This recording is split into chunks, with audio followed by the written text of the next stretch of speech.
right. Absolutely. Fabulous. Thank you so much. We just love you so much. It's so great. All right. Good morning. Good morning. And I am so grateful to be here this morning. Me too. Oh, isn't that great? We just love being together, don't we? Where the two or three are gathered. And what we know is where the whole becomes greater than the sum of its parts, because the greater synergistic mind that we choose to call God, our higher power, first cause, Father, Mother, Jehovah, it doesn't matter.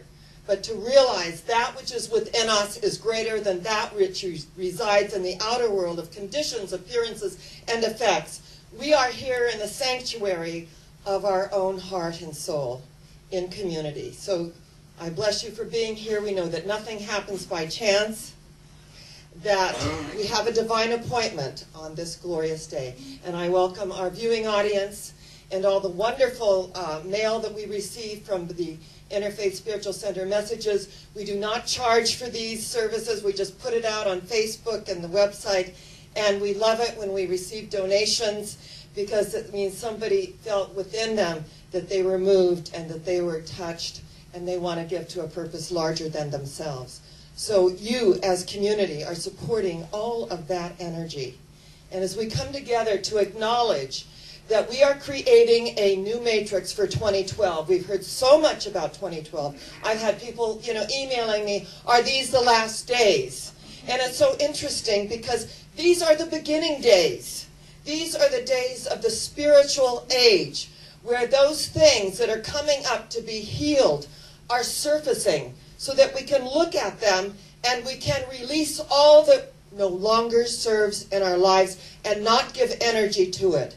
So the basic text that I have been going by is Jack Canfield and Mark Victor Hansen's The Aladdin Factor, which they wrote many years ago, but it is so fitting and it is a classic for what we're going through today, because we all have the genie within us. We polish the lamp. First we find it. Then we begin to polish it. And as we're polishing, the energy arises. And this amazing energy comes forth and says, what? Your wish is my command. Your wish is my command. And that is the subjective part of all of us, because that subjective part of us always says yes. We program through the conscious mind. We make decisions through the conscious mind. But energetically, we're always out picturing what we believe deeply within that subconscious mind, the dominant brain cell pattern that is being out pictured in our daily life. Today's topic is just one of my favorites. It's called Conquering the Labyrinth of Fear. That many of us get caught up in that maze. We listen to the media. We have negative self-talk. We give our power away to the things outside of us until we know that we can begin to do that which serves us at such a deep level. I want you to know I do not listen to the news. I do not read negative things. If I want to know what's going on, I just go on my computer. I go on to CNN to see kind of what's going on in the world, which, not a lot of it has changed. So I just do my prayer. And every time I see something on Facebook, I have the same response. We have a lot of work to do on the planet. And we as light workers, we that know the difference, we are putting out that light. The light penetrates the darkness comprehendeth it not, and shadows flee away forever and ever and ever. We cannot be consumed by everything that's going on. There is a cleansing, there is a purification that is going on, and it's up to us to shine our light on it and to realize at the deepest level that we can pronounce it as good because it is surface, it's on its way out. When somebody has something show up in their body, I always say, good. It was there, now it's surfaced, and we can release it once and for all. So as we begin to develop our consciousness, we allow only those things in that serve. It doesn't mean that we are ostriches sticking our head in the sand. It means that I take a stand, I stand up, I am counted, and I know that I take myself out of the law of averages and place myself within the law of individual selection. God and I are the majority, and that makes all the difference. So it was interesting. I saw something on Facebook, and I wrote, you know, we have a lot of work to do on the planet. And as Martin Luther King Jr. said, darkness will not do away with darkness. Only light can do that. And hate cannot do away with hate. Only love can do that. Because love absorbs it all. And to be tolerant of the intolerant. And I saw something so moving on Facebook, and it was the Gay Pride parade in Chicago, and it had fundamentalist Christians with signs held up saying, "We are so sorry for the way the church has treated you. Please forgive us." Signed whatever the fundamentalist church was. I wept. I mean, I have been in the Gay Pride parade where they have held up the banners and they've called me a Jezebel and everything else because I'm the minister of something that they, you know, don't relate to. And I always just wave and say, we love you, because love is the strongest healing power in the universe. I thought, I have never heard of that happening. We feel changes. And it showed a young man going up, and they were in an embrace with this whole group that was holding up this banner. Please forgive us, the church, for the way that we have treated you. Please forgive us. And we know that forgiveness creates grace. And grace creates the energy of light. And the light creates that experience with our higher self. So as we conquer the labyrinth of fear, as we begin to walk through the maze and do the thing that we fear, because if we give our power away to it, it gets bigger and bigger and bigger. I had a situation just, you know, last Saturday, week ago Saturday, we had 90-mile-an-hour winds. It was just outrageous. Trees were uprooted. And Ruth Hardy Park looked like, oh my gosh, what has happened here? It looked like a war zone. Everything was uprooted and down, and it was amazing. And I was so glad that I had my trees trimmed, you know, a couple of months ago. They held those beautiful, I call them my three graces. My olive trees were great. And so I was out in the yard, and in this flurry, I mean, I thought that we were all going to, you know, suddenly we're going to land in the Wizard of Oz, in the land of Oz. It was that powerful, and everything shaking. This little card came, and I grabbed it. I mean, I am not kidding. It just came and floated, and I grabbed it. And I saw that it was from the Secretary of State. And I read it, and it said, please submit your papers for renewal for your nonprofit credit by 10/31/11. And I'm looking at this card, and I realized that we did not receive, every 2 years we receive these papers, we fill them out, we send in our $20. And it said $250 fine if you go past this date. So I am like in this state of shock with the wind, and you know, suddenly there's this little postcard in my hand. And I just said, well, I'm just going to call them, and I'm going to say, we did not get this. I don't know if I can tell the story that I'm out in 90-mile-an-hour winds, and it flew in, and there it is in my hand. I don't think that they'll quite buy that one, but it's the truth. And so I thought, you know, but I had to like treat myself.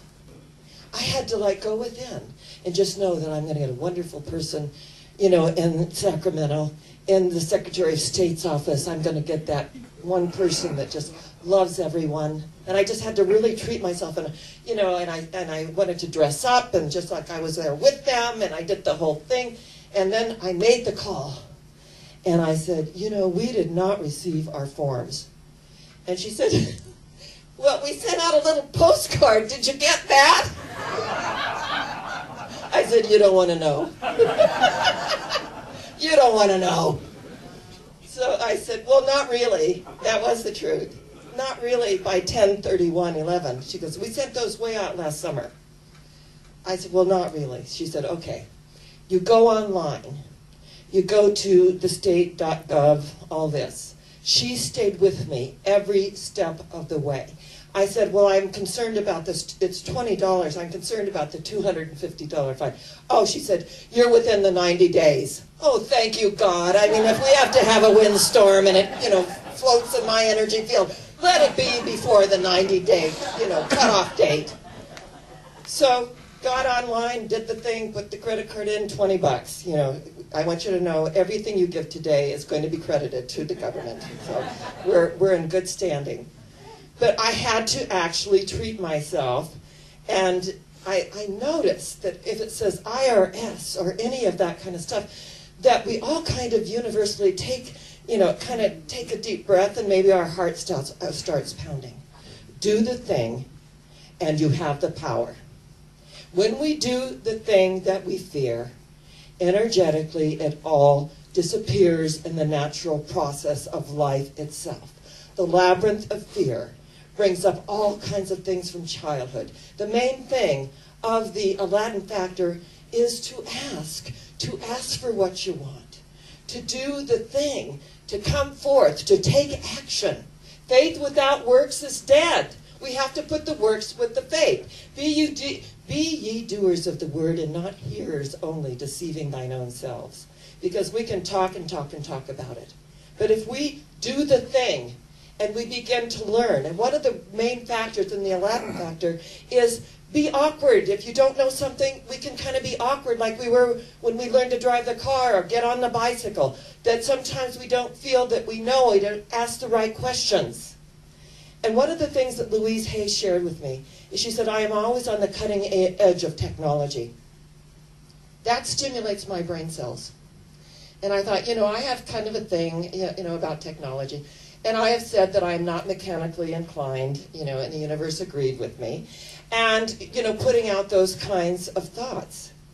But I remember once I wanted to get into, I was living in San Diego, and I had this great portable jacuzzi out, and I had an acre of land, and I had trees all around it, fruit trees. And I remember my girlfriend, Samantha, was coming, and we were going to get in the jacuzzi, and it wouldn't work. I got out the schematic. I read the whole schematic. I went 1, 2, 3, A, B, C, and fixed it. And she said, you are the smartest woman I have ever met. How could you read that thing? I said, because my need for the jacuzzi was greater than my fear of reading this diagram. Right? So if we have energy, and we all do what we want to do, and we're at the effect of things that we don't want to do. We either create it or we create the excuse. We either live in the creation or we live in the excuse. So when we get that, we have to move beyond those fears of technology. So I got, I was sharing with you, I got the new iPhone and the iPad, and I've got Billy helping me with everything. And, when something's frustrating, it's interesting because he says, now do it yourself. And I go, he goes, do it yourself. And we have to do it ourselves. We have to take action. We have to know the truth that this thing out there, I am not going to give my power away to. I'm going to get the right help. I'm going to get assistance. I'm going to ASK if I want a GET. And when we learn that most people want to help us, they want to support us. It's so great the way that occurs. And one of the great books that I read and also saw the HBO was on Dr. Temple Grandin, who was diagnosed with autism when she was 3.5 years old. She did not talk until she was 3.5. And when she did, it was screaming, and it was tantrums, and it was humming, and it was everything but talking. And her mother never gave up on her, and she took her to school after school, and they would release her, and they said, she's too far gone. You need to institutionalize her. She said, no, I will not do that. And she taught her manners, and they went over and over and over and over things. And what was so amazing about this young woman is that she thought in pictures, and she finally created a tutor and an instructor and a teacher that saw that she thought in pictures and that she could see energetically what was going on, and she would draw a picture of it. And as she went on into school, she was very comfortable at her aunt's cattle ranch. And she began to see that cows move in spirals. And that they would take these cows and they'd put them in straight stalls and they'd just lead them right into slaughter. And she said, this is so inhumane. So she started creating and designing a whole new technology to, if we're going to eat this meat and we're going to bless our body temple and live through this animal, let's do it humanely. And so she created this amazing diagrams and schematics. And finally, someone listened to her, and they put it to use. And these systems are all over the United States and Europe of what she designed.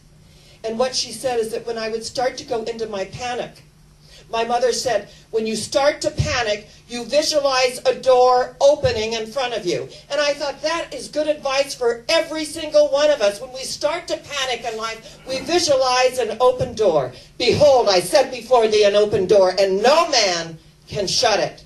That door is open. And so when she started to panic or something came up, she would visualize the door. And she was at an autism conference, and she raised her hand and she began to articulate what goes on with autistic children. And they said, well, do you have your degree in that? And she said, no. And they said, well, do you teach this? And she said, no. Then they said, how do you know that? She said, because I have the experience of autism. And my mother stuck with me. And it was so hard on her mother as she acknowledged her mother. And she said, I created, when I saw the cattle and their troughs and how safe they felt, I created what I called a squeeze machine, a hug machine, because I could never really allow anyone to touch me. So I created a hug machine, and when I would start to panic, I would go into this hug machine, and I would feel the energy of being caressed, and that everything was all right. And I thought, wow, we know that hugging stimulates the immune system, don't we? We know that some people don't feel comfortable. You extend your hand during reach out and touch, even though a lot of people ignore it and hug you anyway. You know, that's just kind of the way we are here, you know. Feel the fear and hug anyway, right? Feel the fear and hug anyway. And then we begin to really love being embraced, because you are as close to God as I am ever going to get. And I am as close to God as you are ever going to get. And if I am in that place in me, and you are in that place in you, there truly is only one of us. So here is Dr. Temple Grandin, who is autistic, who lectures all over. She teaches at Colorado State University. She came forth and did what she loved, and she created in her energy field things that work. Think what we can do. Think what we can do in our own labyrinth of fear when it comes up. Fear knocked at the door. Faith answered. Behold, no one was there. No one was there, because the energy of light penetrates anything unlike itself. It absorbs it and eventually illuminates it. We are all one here. We are creating a new matrix for 2012, the spiritual age. We are moving through our fears, our upsets, all the things that we brought in with us to learn, to grow, and to unfold in miraculous ways. I love our way of life. I would not be in any other way of life. And it also, when my life comes up and it mirrors back to me where I need to grow, I pay attention and I look at it now. And I say, great, as long as we are here, we're here to grow and unfold. We all have feet of clay, every one of us. I'm only up here so that you can see me. And that I absolutely love our way of life. And I absolutely love what I do and do what I love. And there is no greater combination on the planet than that. So as I greet you today, as I acknowledge our oneness, I am so grateful at the deepest level to be with you, to be in this way of life, and to acknowledge that we are going what? Higher yet. Where are we going? Higher yet. Where? Higher yet. And we believe that, we know that, and we live from that. And so it is. Oh, happy day. God bless you.